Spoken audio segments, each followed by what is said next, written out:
Yo! Welcome back pour une autre petite capsule très rapide sur les fantasy pick-up à targeter cette semaine. Formally, En forme, toi, mon Luc? ça chill. Retour semaine 5 la semaine dernière. Encadré cette semaine-là pour LCPDC. Pour la première fois dans son histoire, nous considérons qu'il n'y a eu aucun mauvais coup. Donc, c'est pour ça qu'à droite, il n'y a rien. Dans les bons coups, par exemple, Arturi Lekkonen, la semaine dernière, qui a eu 2 buts, 2 passes en 3 matchs, 11 tirs. Il profite de son retour au jeu dans un rôle de top 6. Ça va juste continuer à aller de l'avant pour lui. Je ne crois pas qu'il va ralentir de sitôt, même si Nishuskin revient vendredi, il va quand même avoir son rôle dans le top 6. Yes.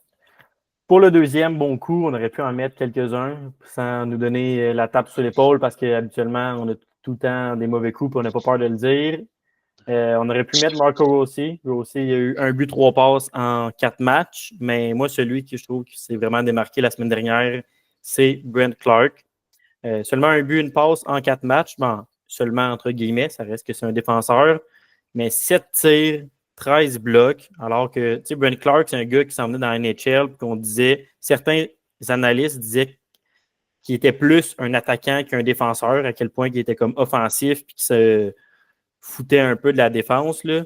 Donc, on voit qu'il est capable de remplir, sans dire que c'est Drew Doughty, mais capable de remplir des grosses minutes que Doughty aurait fait. Et comme je viens de dire, 13 blocs en 4 games, c'est quand même pas rien. Mention spéciale à Stephen Nelson, Richard Rackle puis Marco Rossi parce que, encore une fois, on va se le dire, c'était tous des bons pick-ups, c'était tous des must-add la semaine dernière. Donc, si vous avez pris un de ces gars-là, tant mieux. Et notre autre aussi, à mettre avec un astérix, c'était Valérie Nushinskin. On a enfin une date de retour. Donc, je suis bien content parce que je l'ai dans 2 de mes poules. Donc, le 15 novembre, Valérie Nishinskin devrait être de l'alignement partant. 76. Quelques équipes, on va voir les équipes en premier. Quelques équipes qui ont 4 matchs, donc 7 équipes en tout. Ceux avec les plus beaux horaires, il y a les Pingouins qui jouent avec 3 off-night, lundi, mercredi, vendredi et samedi. À part Dallas lundi, le reste des adversaires, c'est Détroit, Columbus, San Jose, donc ça fait du potentiel. Ensuite, les Hurricanes qui ont aussi 4 matchs lundi, mercredi, samedi et dimanche. Donc, le back-to-back samedi-dimanche est toujours intéressant. Contre les Golden Knights, Utah, les Sénateurs, ils finissent avec les Blues. Ensuite, les Golden Knights, justement, qui commencent leur semaine en Caroline, comme on a dit. Eux, ils ont 4 off-nights, ce qui est assez particulier. C'est sûr que cette semaine, ouais, ça n'a aucun sens. Cette semaine, c'est sûr que lundi, il y a quand même beaucoup de parties pour un lundi. Fait que c'est peut-être moins un off-night en tant que tel. Là. Je pense qu'il y a 6 games lundi, puis 7 mardi. Bref, il y a quand même 4 matchs considérés off-night contre la Caroline, les Ducks, Utah aussi et les Capitals dimanche. Puis Predators aussi qui ont 3 off-night lundi, jeudi, vendredi et dimanche. Ils jouent contre des équipes un peu meilleures, entre guillemets. Ils commencent avec l'Avalanche. Ensuite, ils vont à Edmonton, à Calgary et ils finissent à Vancouver. Donc, quand même des belles, des joueurs dans les bonnes. En fait, il y a des bonnes équipes qui ont des beaux horaires cette semaine. Fait que ça peut être très intéressant même d'aller chercher un gars qui n'est pas nécessairement sur le premier trio. Pour les équipes à éviter, parce qu'en plus des 4 équipes que Luc vient de parler, il y a aussi la majorité des clubs qui sont à 3 matchs cette semaine, la grande majorité. Mais il y a quand même 3 équipes qui ont seulement 2 matchs et c'est toutes des soirs avec beaucoup de matchs de hockey.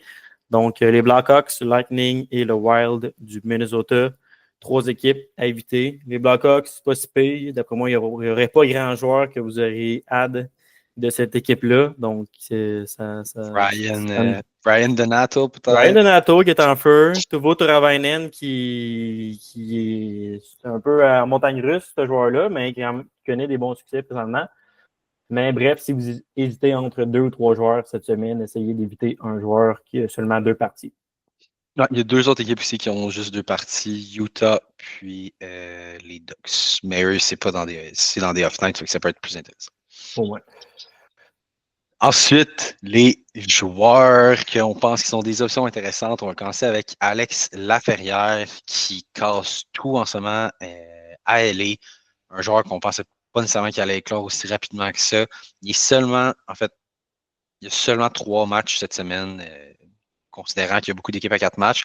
Mais je pense qu'à long terme, c'est vraiment un bon add. Il joue sur la première ligne, peut-être que ça ne va pas durer. Mais il joue sur la première ligne et sur le premier power play. Il y a 5 buts, 3 passes dans ces 7 dernières games. Donc, je crois que à long terme, ça peut être une belle option. Une autre belle option à long terme, puis chaque année, on en parle, c'est Will Carson, qui est présentement seulement 36% rostered. C'est excellent pour 7 semaines parce qu'il y a 4 matchs, donc 4 off-night, mais à long terme aussi. Puis ça, même s'il joue sur la 3e ligne, Vegas, il joue quand même avec des lignes équilibrées, il voit du bon temps de jeu aussi. Puis, il joue sur le 2e power play. Ça varie également. Peut-être qu'il faut monter sur le premier. On verra. Et il y a également du temps en désavantage numérique. Sur Yahoo, il y a seulement la position centre en ce moment, mais si on suit aux dernières années, il devrait avoir l'éligibilité d'au moins une aile. Donc, ça reste à suivre. Surtout que depuis son retour, puisqu'il a commencé la saison un peu retard, il y a 2 buts, 4 passes en 6 games, donc 6 points en 6 games, avec des compagnons de trio qui ne sont pas nécessairement des joueurs élites. Là. En ce moment, je pense qu'il joue avec Tanner Pearson et Alexander Holtz. Donc, j'ai bien de voir où ça va. Tanner est rendu là, j'avais oublié pendant un instant que. L'ex-CH. L'ex-CH, le chum à Toffoli. Ouais. Autre joueur de Mossad qui, on va le répéter, puis on va le répéter, puis on va le répéter, mais JJ Peterka, seulement 39% de rostered présentement sur Yahoo. C'est un gars qui joue sur la première ligne, le premier power play, puis si on oublie 2 matchs qu'il a joué autour de 16 minutes, dans ses 6-7 derniers matchs, il a joué du 20 minutes, 21 minutes, il a joué une game de 23 minutes, il joue énormément de hockey, il est éligible aux 2 ailes, donc ailier gauche, ailier droit sur Yahoo. Et il y a 2 buts, 5 passes pour 7 points à ses 7 derniers matchs. Bref, JJ Peterka, c'est un gars qui voit beaucoup de hockey et je sauterai dessus à l'instant même, tout comme Pavel Dorofeyev. On en a parlé il y a 2 semaines. C'était un gars qui était à surveiller. À ce moment-là, je pense qu'il n'y avait même pas 10% roster sur Yahoo. Il a vraiment monté dans la dernière semaine. Il est rendu à 24%. Comme Luc a dit il y a quelques instants aussi, l'horaire de Vegas la prochaine semaine est incroyable avec 4 off-night pour 4 matchs. Donc, on vise les gars de Vegas, de Dorofeyev, sur la 2e ligne, premier PP, seulement left wing. Par contre, c'est plus ou moins important quand le gars il joue 4 games. Dans la semaine, il joue quand même bien 4 games. 4 buts, 2 passes pour 6 points à ses 4 derniers matchs. Puis, il tire en moyenne environ 3,5 tirs par match. C'est excellent. Puis, je vais parler pour moi. J'ai regardé la game de Vegas cette semaine. Puis, sérieusement, en powerplay, tous les powerplays sont concentrés pour viser un gars. Donc, les Canadiens sont concentrés à viser Caulfield. Les Caps sont concentrés à viser Ovechkin. Après ça, il y a toujours une autre solution si le joueur visé n'est pas disponible. Mais pour vrai, Pavel Dorofeyev était visé par Jack Eichel constamment. C'était le gars qu'on voulait voir tirer. Il y a eu 3-4 occasions sur le même powerplay. Il est finalement marqué. Donc, bref, tout ça pour dire que Dorofeyev, les joueurs sont confiants avec lui. Le coach a confiance en lui. Donc, c'est un joueur à prendre en plus de ces 4 games cette semaine. Par la suite, on finit avec un vieux de la vieille, Brian Rust, qui est seulement 41% rostered présentement. Il s'est blessé dans les 5-6 dernières games qui a manqué, mais c'est un joueur fantasy qui, je pense, devrait être ajouté à chaque année. Pour cette semaine, c'est sûr qu'ils ont 4 matchs intéressants aussi.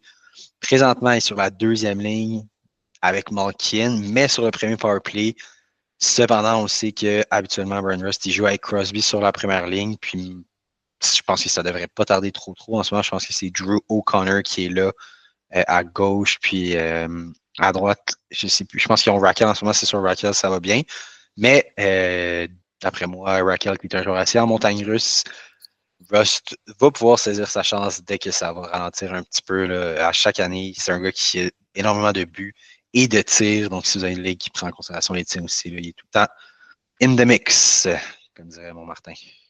Le mix, il commence à ne pas mixer grand-chose. Ouais. Parlant de ne pas mixer grand-chose, il a fait partie de la recette non gagnante du CH il y a quelques années. Jesperi Kotkaniemi, seulement un gros pourcent roster sur Yahoo. 4 games la semaine prochaine, je pense que c'est ça qui nous attire un peu en Jesperi. Pas mal la seule chose. La deuxième chose qui nous attire, puis la grande raison pourquoi qui est dans cette liste, en plus de ces 4 parties, c'est qu'il joue avec Martin Nekach, qui est en feu, qui est en ce moment top 10 dans la LNH en termes de points. Pour ce qui est de Kotkaniemi, 1 but, 7 passes depuis le début de la saison. C'est pas mauvais. Par contre, c'est sûr qu'il pourrait avoir un apport plus offensif. Donc, la seule et unique raison pourquoi on le met d'un joueur à surveiller, à garder l'œil ouvert dessus, c'est vraiment regarder est-ce que son potentiel offensif, il va éclore justement dû au fait qu'il joue avec un Martin Nekach ou non. Donc, on ne vous dit pas aidez-le à tout prix cette semaine, mais il est quand même un œil sur l'ancien troisième choix du tricolore. Deuxième joueur, Gustav Nyquist. Seulement 19% roster sur Yahoo, ce qui m'étonne quand même pour un gars qui joue top 6 à Nashville et qui a beaucoup de minutes là-bas depuis 2 ans. L'an dernier, il avait eu une très bonne saison. Là, à date, c'est pas une grosse saison. Là. Il y a 5 buts, 3 passes pour 8 points depuis le début. Par contre, Nashville, tout court, il n'y a rien qui marche. Là, on a vu quelques petits flashs offensifs de Jonathan Marchessault cette semaine. Stamkos qui commence à retrouver un peu ses aises à Nashville. Présentement, il joue sur la deuxième ligne, Gustav Nyquist, avec justement Marchessault. Donc, c'est un peu la raison pourquoi on l'a mis aussi là. Essayer de profiter de Marchessault qui commence à retrouver ses repères et de Nashville tout court qui commence à aller de mieux en mieux. Puis Nyquist, je disais qu'il jouait de grosses minutes. Il joue sur la deuxième ligne, le deuxième PP, puis le deuxième PK. Donc, il est là à toutes les sauces. Notre goaler cette semaine, qu'on a décidé de garder l'œil ouvert dessus, c'est pas un goaler qui fait beaucoup parler de lui, puis c'est pas un goaler qui a des stats éclairs depuis le début de la campagne. Par contre, Samuel Ersson, avec le début de saison très, très, très timide de Philadelphie, lui connaît quand même une séquence pas si mal. Depuis le début de la saison, il y a 4 victoires, 2 défaites et 2 défaites en prolongation. Donc, quand même, pour une équipe qui est au bas fond présentement de l'Association de l'Est avec le tricolore. Samuel Ersson, il a gagné son poste contre Fedotov, il a gagné son poste contre l'autre russe, que j'oublie son nom présentement. Là. Mais Samuel Ersson, c'est, selon moi, l'homme de confiance de John Tortorella à long terme. Et 3 matchs cette semaine, puis dans les 3 matchs, il y a San Jose, Ottawa, Buffalo, sans dire que c'est des équipes de merde, mais c'est des équipes qui sont prenables pour les Flyers. Donc, il pourrait être intéressant autant cette semaine que pour à long terme. Il y a présentement seulement 18% roster sur Yahoo. Donc, ça peut être un bon goal à prendre si jamais vous voulez une petite win dernière minute. Samuel Ersson peut être votre homme. Par la suite, un autre joueur, en fait, qui est très connu de ce genre de capsule-là en montagne russe, Jake DeBrusk, dans sa nouvelle équipe à Vancouver. Ils ont 4 matchs cette semaine. Il est seulement 33% rostered. C'est sûr que tout le monde pensait que l'année passée, étant donné que c'est son année de contrat, il allait éclore, on allait finalement avoir le vrai Jake DeBrusk. Ça n'a pas été le cas. Cette année, ça ne semble pas être le cas, mais dernièrement, on voit des éclats qui sont quand même très intéressants. Il y a 3 buts, 1 passe en 4 matchs. Il joue sur la deuxième ligne avec Peterson et sur le premier power play. Peterson qui connaît un début de saison très minable, mais cependant, s'il vient à sortir de sa tordeur, ben, je pense que Jake DeBrusk va en profiter énormément lui aussi.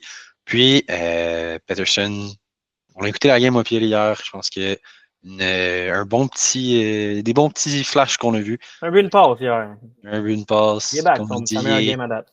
Il est back. Jake DeBrusk, très intéressant. Ensuite, un qu'on a bien hésité, c'est Jack Roslovic, qui est à Caroline aussi. On sait aussi, ils ont 4 games cette semaine, donc ça peut être intéressant. C'est seulement 11% rostered. Mais le gros plus pour Jack Roslovic, c'est qu'il joue sur la première ligne avec Aho et Svechnikov.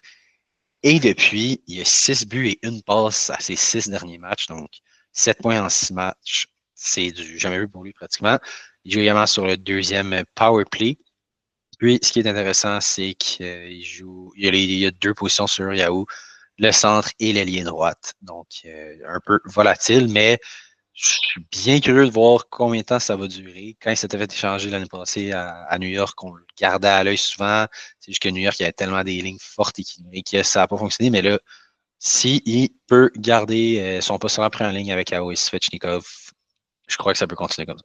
Ouais. Il y a les stats pour être un must-add, mais la raison pourquoi on l'a mis des joueurs surveillés, c'est l'an passé, on lui a donné sa chance quand il était à Columbus.